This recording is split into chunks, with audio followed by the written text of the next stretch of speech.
Welcome to Frick's Garage. Today we're going to get a little technical about exhaust. We're going to talk about that doohickey right there. And we're going to go through kind of the science-y stuff about it. So it's probably going to be a little bit boring of a video. But if you're more of a technical guy and you like exhaust stuff, stick around. And also, let me know what you think. If I got my information all wrong, I'm an idiot. And this won't work, it's going to kill power, it's going to make power, whatever, let me know.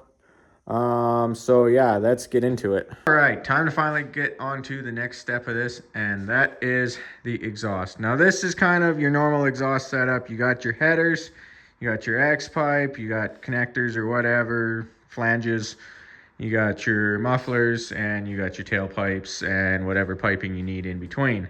Problem with that is a couple things for this. So first off, that's not an X pipe, and that's actually what we're going to be discussing today.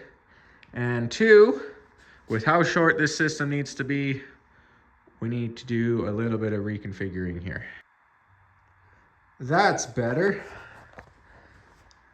The exhaust is going to, or the mufflers are going to run down the frame rails on the inside. I was going to originally do them on the outside, but body mounts are kind of in the way. So we're going to still do them on the inside and then come up over the frame rail and out. This has been turned sideways.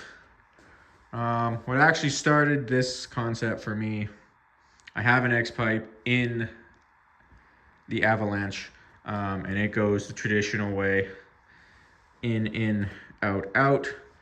And for this, I thought, well, I don't have room. Could I turn it sideways and have the front to the ins and back to the outs? And I discovered the Z pipe or Z pipe, whatever you want to call it, depending if you're Canadian or American. So here you have your normal X pipe.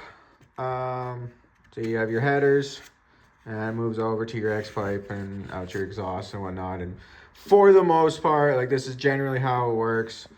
The exhaust comes from the driver's side, goes over to the passenger side, from the passenger side over to the driver's side, sucking each through. Now there is overlap and crossover and whatnot, and I'm sure somebody's going to tell me that I'm wrong and it actually flows like this and whatnot, but it also depends on the type of X pipe. Like this one, where it's probably seen these more, where they just barely touch and most of it comes through, and it kind of has just a little bit of scavenging in the middle. Still helps just balance the pulses. Now, with my thought process was, why can't we flip that sideways and have it like this? See the difference? Now, obviously you wouldn't be able to have it with this one because it would crash into each other and nothing would get out. Well, not nothing, it would find its way out, but it would be very inefficient and probably actually kill power. But, however, with this way, as long as it's 90 or more this way even, it would be driver's side to passenger side to driver's side with some scavenging in between. That was my thought process for that. Now, how a Z pipe works is the scavenging doesn't happen actually in it like an X pipe. Like the X pipe, it happens right there. With a Z pipe, it actually happens at the back here. These do not touch when they cross over. Half the pipe for the driver's side continues to the driver's side. Half the pipe for the passenger side goes to the passenger side. Half the pipe for the driver's side goes over to the passenger side, and half the passenger side goes over to the driver's side. And then they meet up here and the scavenging happens right here where they intersect.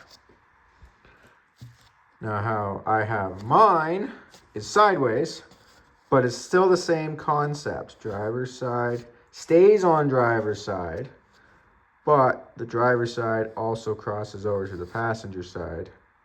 Passenger side stays on passenger side, and passenger side goes over to the driver's side. They don't meet there, and the scavenging happens here. Now, when I built this, I was debating letting them still meet in the middle. But maybe that'll be for future.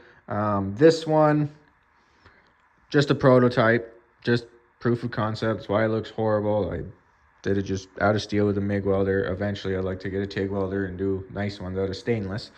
But this is what we got for now. And as you can see, if it will let go of the chair, it is completely split inside. And this side stays over here. This side stays over here. But then the underside of this side comes up and over and out the top of this side. And then same with the other one. Bottom side comes over, up and over, and out this side. So now when we put this into the equation, it should have plenty of scavenging right here and right here. And it should give it a nice note or make it sound horrible. I have no idea. Especially when all this technical piece is paired with old glass packs that probably have nothing in them anymore. And last time I had these on a vehicle, they sounded like crap, but they're what we're working with. So, yeah.